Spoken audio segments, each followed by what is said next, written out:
Welcome to another episode of the Uncorked podcast, where we talk about the highs and lows of running a business, where we talk about building brands, and where we talk about how we work together without killing one another. We're back. We're back. Still alive. We're back. So today's episode, and I wanted to talk to you about something that's super important. I think people understand it's important, but they don't know how to do it. And that is the art of networking and building relationships. Yeah. So before we jump into tactics and share stuff about how they can apply that to their lives, what does networking and building relationships mean to you? To me, I think it's more about, I think networking can sometimes be a very taboo term, and people think it's very formal and you have to be in that kind of conference room with name tags and meeting people. But I think networking is really just any personal connection you're making, and how you're approaching it in terms of getting to know the person authentically, and then knowing that down the road, the goal is for you to provide value to them and they'll likely reciprocate.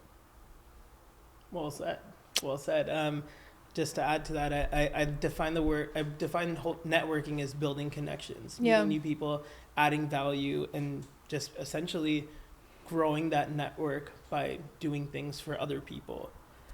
So with that being said, what is some of the strategies that you use to maintain or to build and then maintain these relationships as well?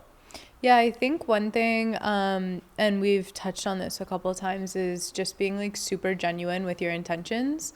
I think that and we've all kind of experienced it, people sliding into the DMs or just cold calling you with the ask before they've even made an effort to get to know you or understand what you're all about.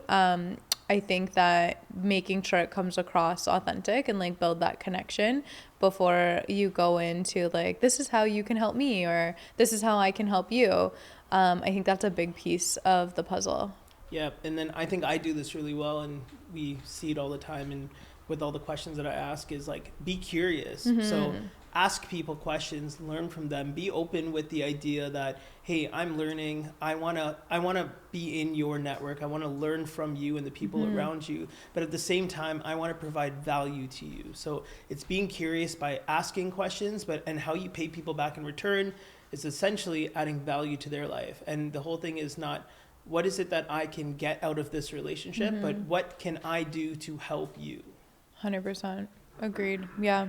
And I think a big piece of that too is the longer you stay connected to someone and build that relationship, I think just the greater the value of that network is now, because someone that reaches out to you that you've known for a while, that maybe you've even helped out in the past or they've helped you out, if they come to you now and ask for something or ask if you're interested in them helping you out with something, you're much more open to it because it feels like a true friend and someone that you value. So I think it's all about kind of how you approach it and not just hit it and quit it, meet the person, slide into their DM, ask them for what you need, and then that's it, you've never talk again. I think it's genuinely build that relationship and just be a human, be a good person. Yeah. And talking about true friends, once upon a time, how you became friends with someone was you met them, you talked to them a bunch of different times, you exchanged favors, you did stuff for each other, and you became best friends. How do you think with the rise of technology, social media, how has that changed building relationships and making those friends and becoming best friends with other people? How do you think that's changed? I think it's interesting. I think that maybe for some people that you've known before social media really took over everything, it might actually cause you to feel a little bit more distant from them at times, because you think you're always seeing their life and that means you're up to speed with what they're doing.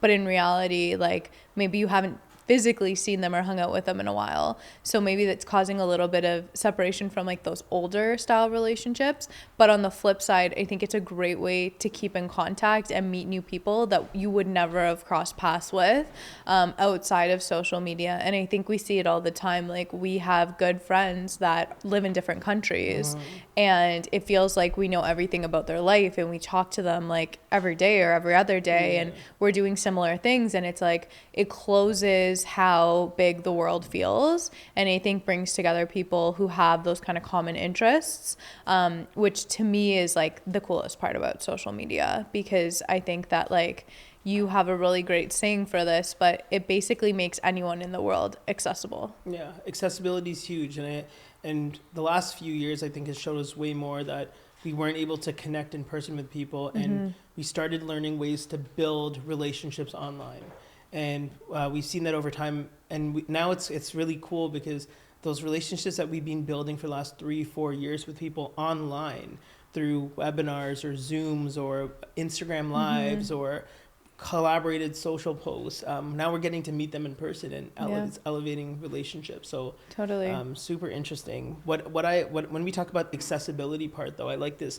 Mahfouz Chowdhury, brand strategist, Candy Box Marketing, always shameless plug here.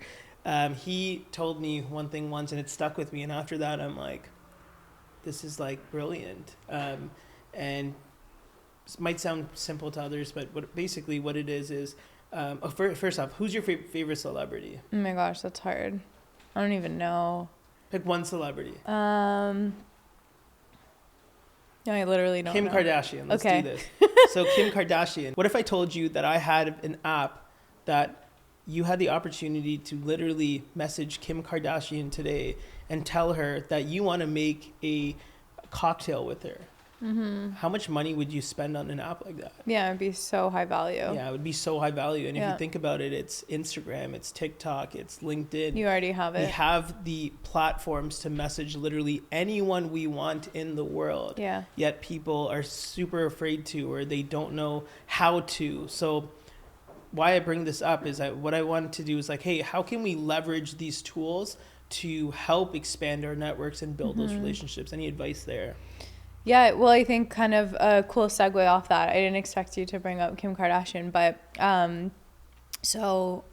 we talk about Champagne Ange, and I didn't even realize this, but Tracy Ramirez, who is Kim Kardashian's right hand and CMO of Skims, actually follows me, and it just goes to show you, like, anyone in this world can cross paths. She's not someone I would ever meet in real life. Like, we don't even live in the same country, but it just goes to show you, like, you're putting yourself out there on a platform that has the potential to get in front of anyone in the world. And I think that's the unique thing about social media is that, like, we see this in every industry. Like, there's music producers, there's pro athletes, there's, the most obscure TikTok talent, like the guy spinning his speaker on his head, like everything. And social media allows you to be discovered. Back in the day, not even that long ago, maybe like 5-10 years ago, you had to audition to be on a show. You had to get onto TV. You had to hope you move to the end of that whatever elimination round with the hope of being discovered by some talent agency. Now it's like you can literally be getting ready to go to work and putting makeup on and talking, and you're the next Alex Earl and modeling for Victoria's Secret, and you have your own product line. So I feel like it's completely changed the way in which people can kind of get discovered and come into contact with notable people in their industry. Yeah, going back to Tracy though, why do you think she followed you? Well, I think that, knowing her, she has a family and young kids, and a lot of the content I post probably just caught her eye. So it's value at the end of the day. And that's what I wanted to bring up is you built a presence online. And I think that's how do we leverage these tools is building that presence online, showing people what you're about and the value that you can bring to others. And that's why you got that follow. So when we're talking about, hey, how can we leverage these tools on social media? Number one, like, build an account, build credibility so people can go into your profile and see exactly what you are, what you are about. The second thing that I do, and I think this is, and I want you to talk about the engagement aspect on your side as well after this, but I have something called a leaders list. And what this leaders list is, I don't tell too many people about this, but do you remember that one day you were asking me, hey, what are you doing, like going through that list of different accounts? So I have a leaders list, and essentially what I do is I picked 30 people that I want to make an attempt to connect with, build relationships with, and potentially one day do some collaborations with. So I have three lists, 10 people on each list, and every like day one, I'll go in to those 10 people's accounts and I'll literally comment on their last photo, just show them some love, share a post, whatever it is. And then every day I go through, like day one, I go through the first list, day two, the second list, day three, the third list, and I keep going on. And something that you see now is, again, we're just going to use some of the verified accounts because I send you guys some screenshots sometimes. Like I got people responding to me that are like, who would never you'd think of. So Trisha's going to laugh about this one, but Carl Wolf, like, you know, the guy who made the Africa song. Like, oh yeah. In what world would me and him do something together? But because I've been engaging in so much stuff, he responds to my DMs now. You're he top responds of to mind. my comments, stuff like that. So using that platform for engagement, and I'd love to hear a little bit on how you do that, because I see you do that so well with your community. Yeah, so I think it's definitely about like showing up. So no one's gonna, you know, there are a few exceptions, like if you're a celebrity, but no one's just going to come onto your page and just continuously engage with you if you're not doing the same for them. So I think it is about like reciprocating the action. But I think the other thing too is like taking them along in the journey with you. So like when I'm prepping recipes, I'm showing the behind the scenes. When I share something that people really liked, I ask like, what do they want to see next? So they feel that, you know, despite having multiple followers, they're the only one that I'm talking to. And I think that's a big piece of it. And I've seen people with accounts that are like 10x the size of mine.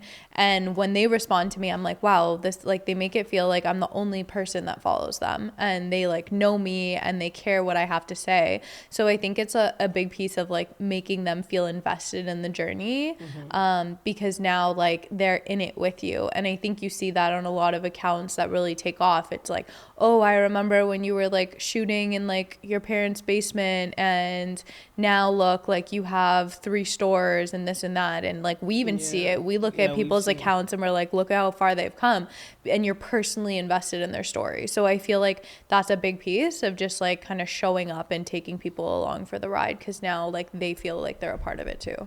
Love it. Yeah. So for anyone watching now, any advice that you would give them to build these networks, to create these connections with people? Is there anything that you would recommend they do as of tomorrow? Yeah, I would say like whether it's online or just even in real life, when it comes to networking, just be open to like meeting new people, because you never know who you're going to cross paths with. And, you know, it might not feel like it was anything when you first met, but in a few years, few months, whatever it is, like that person could be like your future business partner, could be someone that, you know, they call you for a favor and it ends up opening up a huge opportunity. Like you never know.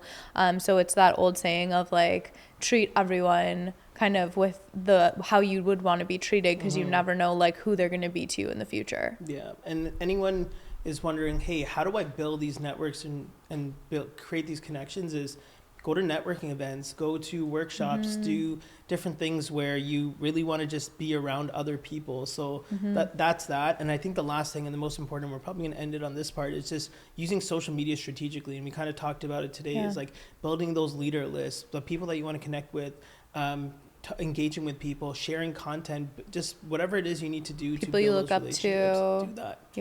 Yeah. So awesome. I think we're good here. All right. Well, with that, guys, Outro thank you. time. Yes, outro. Thank you for listening to another episode of Uncorked. Like, comment, subscribe, and we'll see you next time. Cheers with no cut.